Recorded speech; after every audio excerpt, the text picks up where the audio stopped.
Olá, vamos fazer um estudo interessante. Será que Pedro, o apóstolo Pedro, foi o primeiro Papa?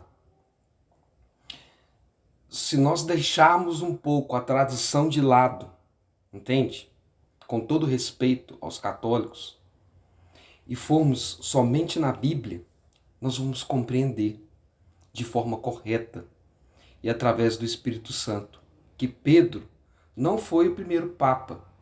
Até porque Pedro era casado. Um padre não pode se casar. Um papa não pode se casar. Entende? Então você não pode tirar essa questão, né, do padrão do sistema católico lá para o tempo de Pedro. Você não pode virar e falar assim, não, porque lá não tinha as regras, lá não tinha o Vaticano. Não. A sua tradição não diz que o padre, o papa não pode se casar? Nós temos que continuar dentro desse raciocínio, não é? Temos que continuar. Por que que agora você vai tirar isso lá para defender que Pedro foi o primeiro papa?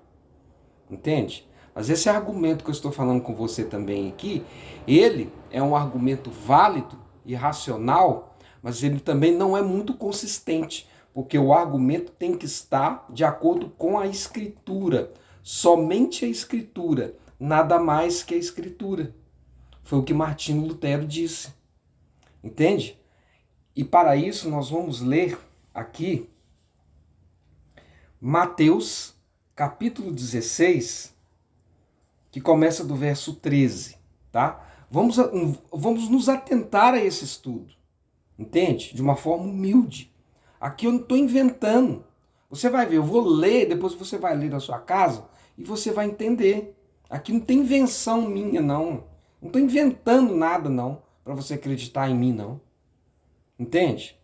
Você precisa ser um pouco mais humilde, deixar a tradição de lado, deixar o que o Papa fala, deixar o que o seu padre fala e começar a vir aqui na Bíblia. Entende? Não é porque você está desrespeitando o Papa ou desrespeitando o seu padre, não.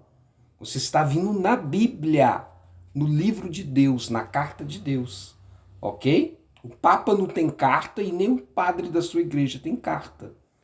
Que é a Bíblia, um livro de amor de Deus para nós. Ok?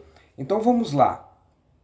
Mateus, capítulo 16, verso 13. Adiante, começa, certo? Vamos lá.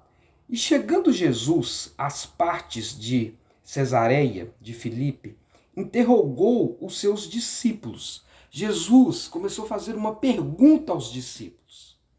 Ok? Vamos ver qual que é essa pergunta que Jesus fez para os discípulos.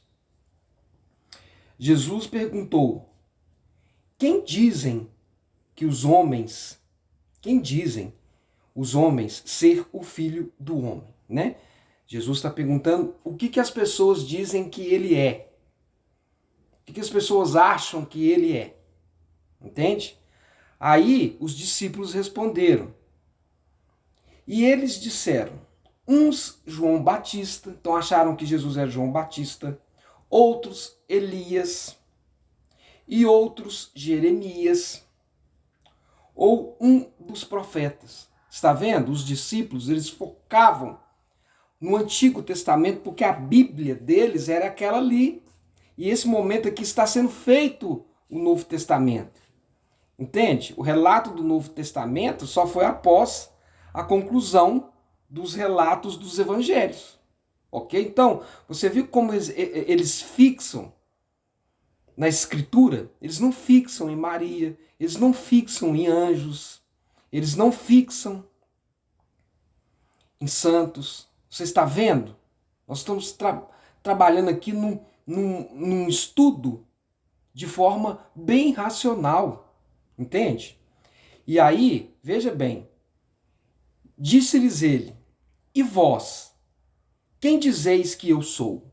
E aí Jesus agora pergunta o que os discípulos acham que Jesus é.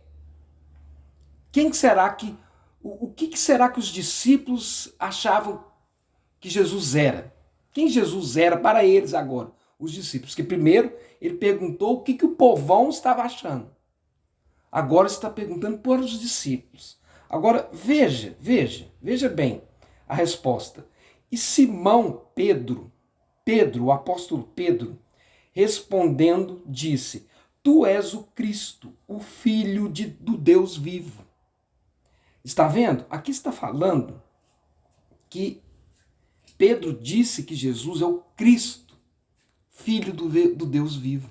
Ele falou a verdade, não falou? Ele foi concreto, ele foi assertivo, não foi? Mas não foi ele que respondeu assim, por conta própria. Porque o Espírito Santo nos ajuda a entender as coisas celestiais. Olha a resposta. Jesus respondendo, disse-lhe: Bem-aventurado és tu, Simão Bar-Jonas, porque não foi carne e sangue que o revelou, mas meu Pai que estás nos céus. Está vendo? Então, foi o Espírito Santo, foi Deus que revelou na mente de Pedro. Não houve ali um processo de misticismo ali na hora e isso não. Não, Deus conversa conosco através da mente. Deus conversa conosco através da mente. Por isso que a nossa mente tem que estar sempre alerta de forma racional. Você não pode embriagar a sua mente, ok? Vamos continuar. Aí Jesus continua, olha, pois também eu te digo que tu és Pedro, e sobre essa pedra edificarei a minha igreja, e as portas do inferno não prevalecerão contra ela. É nesse versículo aqui, o 18, que os teólogos católicos e a Igreja Católica e o papado se apega falando que Pedro é um papa e que a igreja começou ali. Não. A igreja não começa com um grupinho de pessoas. Entende? A igreja, ela vai sendo formada. A igreja está sendo formada. Entende? A igreja está sendo formada pelos seus sinceros e fiéis. A igreja ela vai estar completamente formada quando Jesus voltar e nos levar. Então, por isso que nós não podemos falar essa é a igreja verdadeira, essa é a igreja verdadeira, é aquela ali a igreja verdadeira. Ah, porque é Pedro, a igreja católica, a igreja universal. Não, não é assim. Não é assim. E você não pode se sentir ofendido porque não é assim. Ah, porque você queria que fosse. Isso é um raciocínio de brasileiro. Tudo tem que ter protocolo. Não, essa aqui é a minha igreja, essa é a igreja mesmo, que não sei o quê. Não, não é assim que a gente verifica a Bíblia. Entende? E aí, veja bem, vamos focar aqui bem. Olha, nesse versículo aqui, no versículo 18, Jesus está dizendo que que Pedro foi firme na sua resposta. E que é nessa fé de Pedro que a igreja dele vai ser construída. É como se eu dissesse para você, assim, você é experiente em você tem algum dom, né, alguma experiência no trabalho. Aí eu digo assim, nossa, você é fera, hein? Você é fera nesse seu trabalho, hein? Então, baseado nessa sua expertise, no seu conhecimento, eu também quero construir uma empresa nesse ramo seu aí, com essa sua expertise. Entende? Então é assim que Jesus estava falando, era isso que Jesus estava falando. Jesus estava falando assim, pois também eu te digo que tu és Pedro. Né? E sobre esta pedra, sobre esta firmeza, sobre esta rocha da fé. E aí eu continuo a lhe explicar, porque Pedro realmente, de todos os discípulos, era o mais impulsivo, mas era o que mais tinha certeza e razão, entende? No sentido dele fazer as coisas.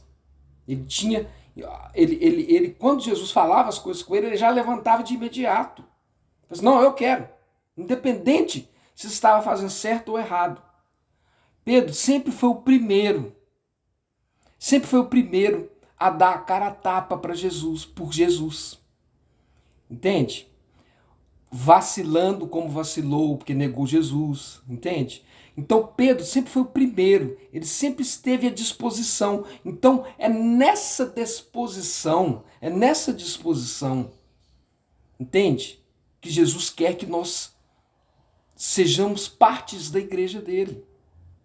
Entende? Se você lê com humildade, pedindo ajuda ao Espírito Santo, Mateus 16, 13, você vai ver que é isso, entende? Porque o único representante de Deus na terra e no céu é Jesus. Não pode ser o Papa e não pode ser nem o padre. Não pode. Porque eles são seres humanos, carnais, pecadores como eu e você. Ok? Então atente-se a isso e não se sinta humilhado por causa disso. Ok? Ninguém está atingindo fé de ninguém aqui. Nós só queremos a verdade, nada mais que a verdade. Entende? E isso vai nos libertando. Isso vai nos libertando. Independente se você é um católico de 30, 40, 50, 60, 70 anos, não importa. A vida de estudo bíblico é maravilhosa. A gente aprende, é todo dia. A gente não aprende só lá quando você era novo, não. Você não pode ficar com essa questão aí de, não, quando eu aprendi assim lá no catecismo. Não, não é assim. Você aprendeu assim lá no catecismo. Você tem que continuar a sua busca pelo estudo bíblico e não se sentir ofendido. Entende? Porque você pertence a Jesus, você não pertence a uma igreja. Entende? Você pertence a Jesus. E Jesus vai ter os deles. E os deles que vão ser a igreja de Jesus. Entende? Esses deles aqui é esse sincero, fiel, firme. Entende? Na rocha. Pedro estava firme na rocha. Ok? Continue conosco. Vamos estudar mais. Deixe o seu comentário. Ok? Um forte abraço e até um próximo estudo bíblico.